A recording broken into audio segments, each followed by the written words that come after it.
આજે આપણે બનાવીશું મિક્સ ફ્રૂટ લસ્સી।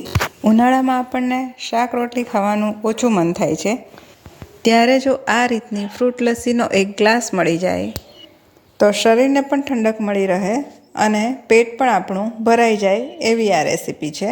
તો ચાલો રેસીપી શરૂ કરીએ। ફ્રૂટ લસ્સી બનાવવા માટે અહીં મેં 300 ગ્રામ જેટલું મોળું દહીં લીધું છે। લસ્સી બનાવવા માટે હંમેશા મોળું અને તાજું જ દહીંનો ઉપયોગ કરવાનો છે। હવે દહીંમાં 2 થી 3 ચમચી જેટલી ખાંડ ઉમેરી દઈશું।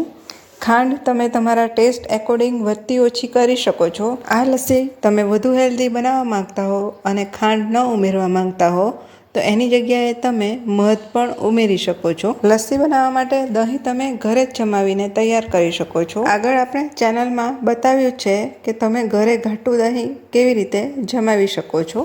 હવે દહીંને એકદમ સરસ રીતે ફેંટી લીધું છે।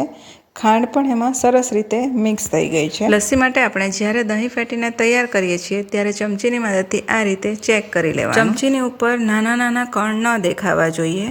હવે અહીં મેં ફ્રૂટને આ રીતે નાના નાના ટુકડામાં કટ કરી લીધા છે। તમારી પાસે જે ફ્રૂટ અવેલેબલ હોય તે તમે ઉમેરી શકો છો। અહીં મેં સફરજન, દાડમ, ચીકુ અને કાળી દ્રાક્ષ અને લીલી દ્રાક્ષનો ઉપયોગ કર્યો છે। હવે ઝીણા સમારેલા બધા ફ્રૂટને આપણે દહીંમાં મિક્સ કરી લેવાના છે। દહીંમાં ફ્રૂટ ઉમેરતી વખતે એ વાતનું ધ્યાન રાખવાનું છે કે ફ્રૂટ ખાટા ન હોવા જોઈએ, નહીં તો લસ્સીનો ટેસ્ટ ખટાશવાળો આવશે। હવે દહીંમાં અડધી ચમચી જેટલો ઇલાયચી પાવડર અને 2 થી 3 ટીપા જેટલું વેનીલા એસેન્સ ઉમેરીશું। તમે એકલો ઇલાયચી પાવડર પણ ઉમેરી શકો છો, એનાથી પણ ખૂબ જ સરસ ટેસ્ટ આવશે। હવે એમાં 1-2 ચમચી જેટલા કાપેલા ડ્રાયફ્રૂટ્સ ઉમેરીશું। જો તમને વધારે પસંદ હોય તો તમે વધારે પણ ઉમેરી શકો છો।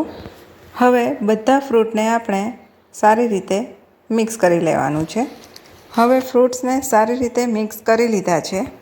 અહીં ફ્રૂટ લસ્સી બનીને તૈયાર થઈ ગઈ છે। એને હવે આપણે સર્વ કરીશું। ઉનાળામાં તમને આ લસ્સી પીવાનું ખૂબ જ પસંદ પડશે। એકવાર આ રીતે લસ્સી બનાવીને જરૂરથી ટ્રાય કરો। હમણાં ચૈત્ર નવરાત્રિ ચાલે છે। જે લોકો મીઠું ઓછું વાપરતા હોય કે ન ખાતા હોય તો તે લોકો આ રીતે લસ્સી બનાવીને પી શકે છે। હવે લસ્સીને આપણે કાપેલા ફ્રૂટથી ગાર્નિશિંગ કરી લઈશું। જો તમે વેટ લોસ કરવા માંગતા હો ત્યારે પણ તમે આ લસ્સી બનાવીને જરૂરથી પી શકો છો, પણ એમાં ખાંડની જગ્યાએ તમારે મધનો ઉપયોગ કરવાનો છે। ટેસ્ટી અને હેલ્ધી મિક્સ ફ્રૂટ લસ્સી બનાવીને તૈયાર કરી લીધી છે। વિડીયો અને રેસીપી પસંદ આવ્યા હોય તો વિડીયોને લાઇક કરીને ચેનલને સબસ્ક્રાઈબ કરવાનું ના ભૂલશો। ફરી મળીશું નવા વિડીયો સાથે। ત્યાં સુધી આપ સ્વસ્થ રહો અને મસ્ત રહો।